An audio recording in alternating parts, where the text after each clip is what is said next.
A teenager who allegedly participated in the homicide of a tourist on July 29 in the Rocky Key sector was sentenced to a prison term.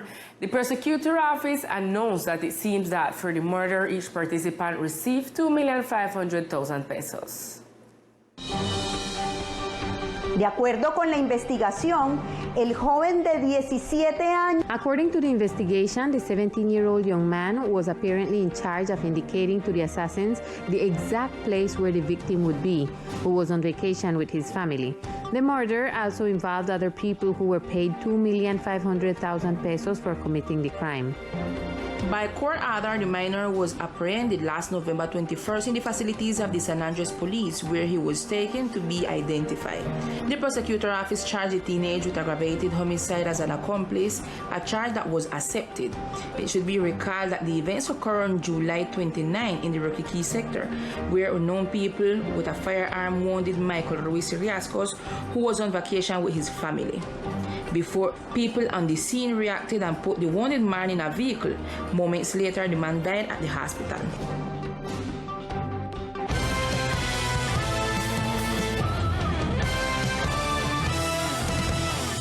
And by decree, the departmental government declared this coming November 30th Civic Day with cultural activities to commemorate the patron saint festivities of the island of San Andres.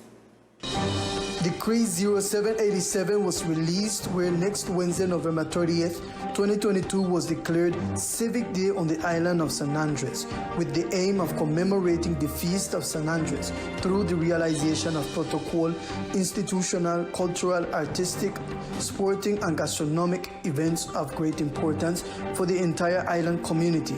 According to numeral 5 of Article 3 of Law 136 of 1994, modified by Article 6 of Law 1551 of 2012, it corresponds to the municipalities to promote community participation, the culture of human rights, the social and cultural improvement of its inhabitants, and encouraging cultures will be a priority of the municipalities. Therefore, it is hereby decreed, first, November 30th is hereby declared a Civic Day. Second, the realization of work activities during the Civic Day will be optional for private sector. The government invites the entire community to celebrate with respect and unity on this special date. Presence on the island and tax exemption were some of the requests made by House Representative Elizabeth J. Pan to the National Director of Agustin Codazzi during the commission held in recent days. House Representative Elizabeth J. Pan, in the Commission of Territorial Planning, requested the National Director of Agustin Codazzi that the institution be present on the island and guarantee the processes in a transparent manner so that it can manage to order the territory, protecting the rights of the Rizal people. She also requested special conditions for the alienation of land and that they can be returned to the Rizal people, and finally requested that the Rizal people be exempted from taxes. The IGAC is fundamental for us in San Andres, and I would like to put in consideration that San Andres is a special ethnic territory, and that is why it is important that we have the office. They are stealing our lands, and precisely for that reason we need the processes to be guaranteed with officials who really know the territory. It would be important to analyze the lands and that they are returned to the territory. For the House Representative, it is important to manage the territory in a transparent way, guaranteeing the rights of the Rizal people. 63 students of 10th grade from different official education institutions of the department are in Montenegro, Quindío, in the English Immersion Program. This is in the framework of the program We Speak Creole, English, and Spanish. In order to strengthen communication skills in English from a differential approach, students from the official educational institution of the department with the support of the Secretary of Education are in the English Immersion Program. 63 students are part of the program carried out in the municipality of Montenegro, Quindío. We are with 63 students from the educational institutions of Antonia Santos, Brooks Hill, Sagrada Familia, and Natania School. The project will have a second phase where students from the municipality of Full Providence and other schools in San Andres will be included.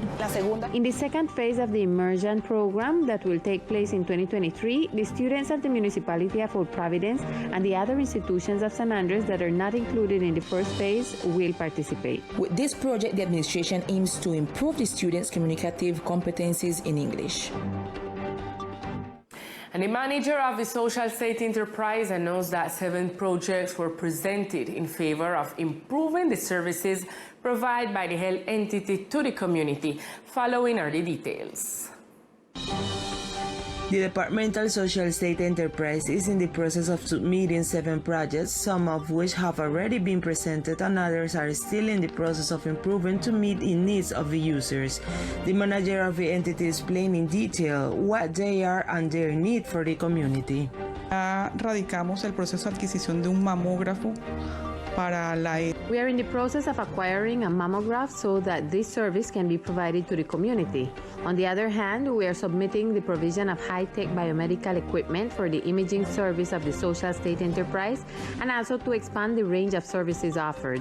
As you know, there has been an increase in births in recent months, and we need to increase the capacity of the neonatal ICU to meet the high demand that we are experiencing at the moment.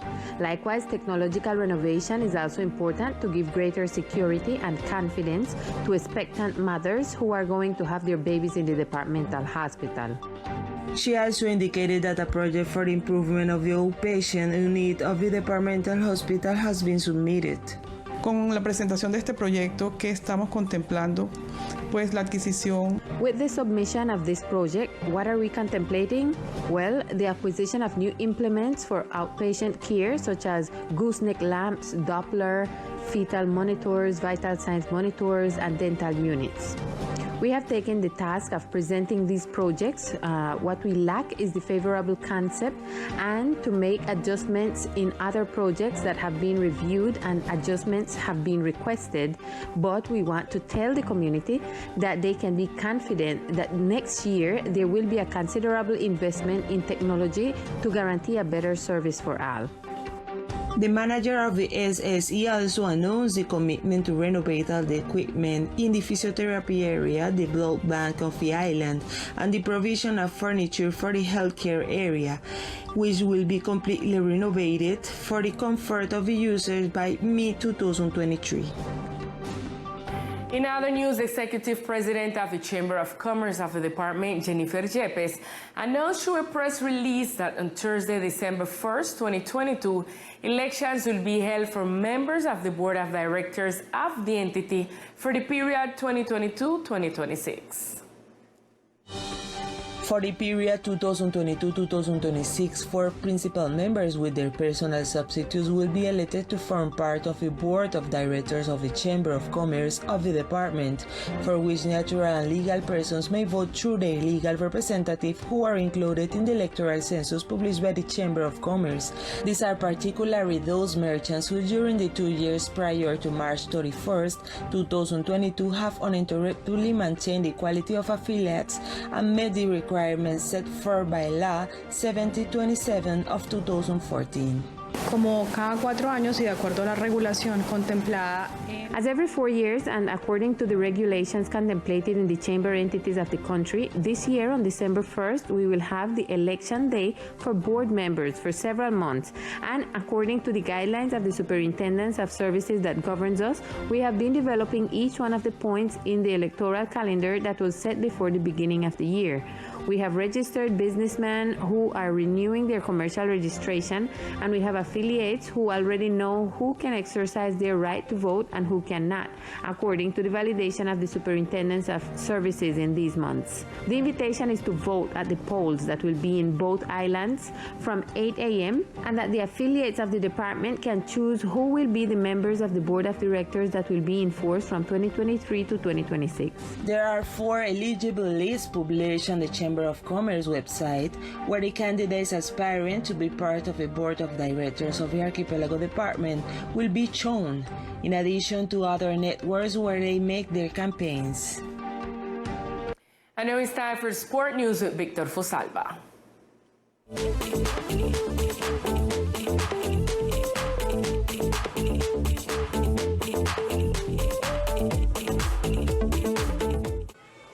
here are the best sports of the island, and this time at the Ginny Bay sector with a sport and recreation activity. In the Ginny Bay sector, the Caribbean Sport Fest began with the participation of more than 200 children and adolescents from different educational institutions and different sectors of the island who took part of these sport activities program in the Ginny Bay Coliseum. The project is supported by the departmental government through its Secretary of Sport and Recreation. The words of the functionary of the Secretary of Sport, Sol Castro. Today we are here at Ginny Bay Coliseum with different children from the institution, the educational institution from the island, which they can enjoy different activities such as sport activity or recreational activity.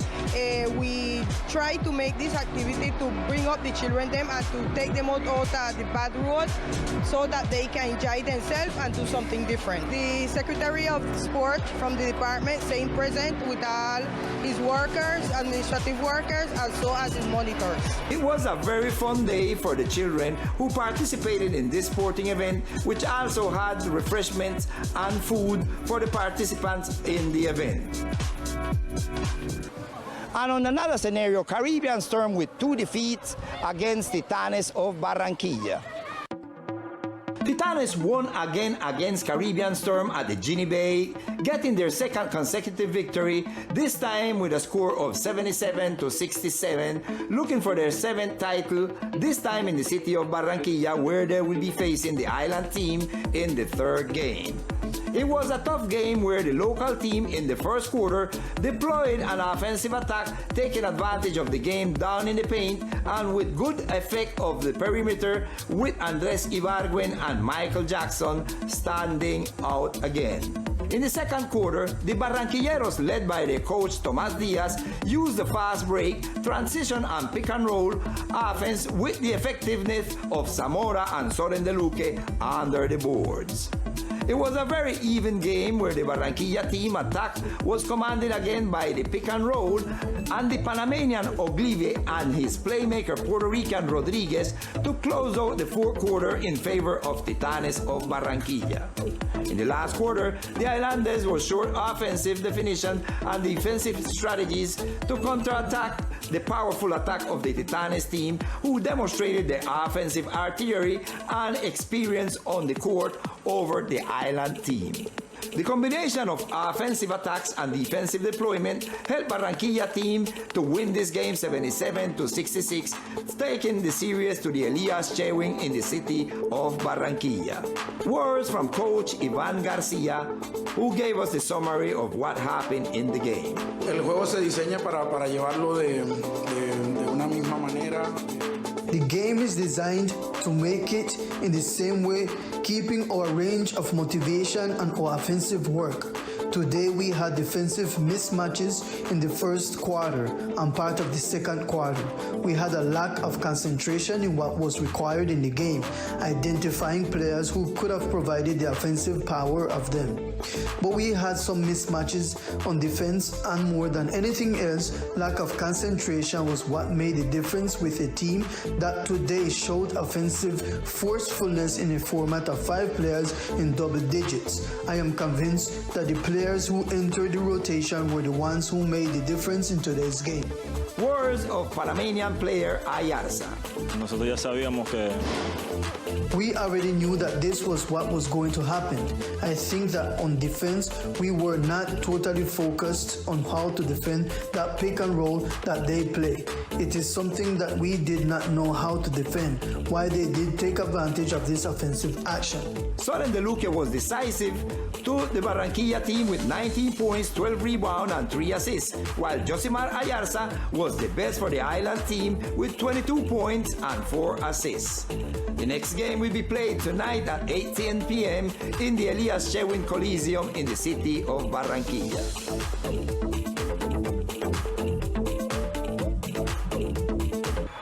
And this will be all in sports for the moment. I am Victor Fusalba, Teleislas News. Thank you, Victor. With sport news, we reached to the end of this broadcast, but we see you tonight at 8 p.m. with more Teleislas News. Good afternoon.